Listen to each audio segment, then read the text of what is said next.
Griezmann finito, mais Van Dijk et Salah éternel, c'est un peu la conclusion qui ressort de ce match entre Liverpool et Atlético Madrid. Une victoire qui a été obtenue dans le temps additionnel par les Reds, mais surtout un match qui nous laisse à penser qu'il y a des joueurs, des cadres du côté de Liverpool qui sont tout simplement imbougeables. Voici les compositions qui étaient alignées.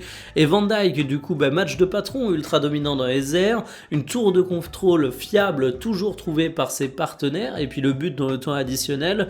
Je suis vraiment admiratif de la carrière de ce mec qui est une référence pour Liverpool, un modèle de longévité. Et puis en la matière, il faut également parler de Salah, buteur qui a fait des différences énormes sur son côté. Certains le désignent comme un candidat potentiel au Ballon d'Or. Dans tous les cas, ce qu'on peut dire, c'est que du côté de l'Angleterre, tu as très peu d'attaquants qui peuvent discuter avec Mohamed Salah. Il l'a rappelé avec ce match de Champions League.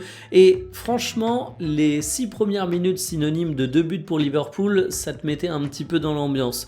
Il y a un coup franc qui est contré qui donne un but, il y a des attaques incessantes de la part de Liverpool, il y a un pressing qui d'entrée te prend à la gorge. Ça a un peu choqué l'Atlético Madrid, un Atlético qui est revenu grâce à Llorente qui met un premier but peu académique et un second qui est une volée absolument fabuleuse, mais il était un petit peu seul. Si tu regardes les attaquants du côté de l'Atlético Madrid, ça n'a pas vendu du rêve au cours de cette rencontre. Et oui, l'Atlético est un animal dangereux qu'il faut jamais enterrer.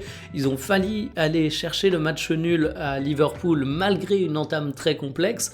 Donc méfiance, méfiance, mais vraiment Liverpool c'est très solide, c'est très fort et il y a des cadres qui répondent présents.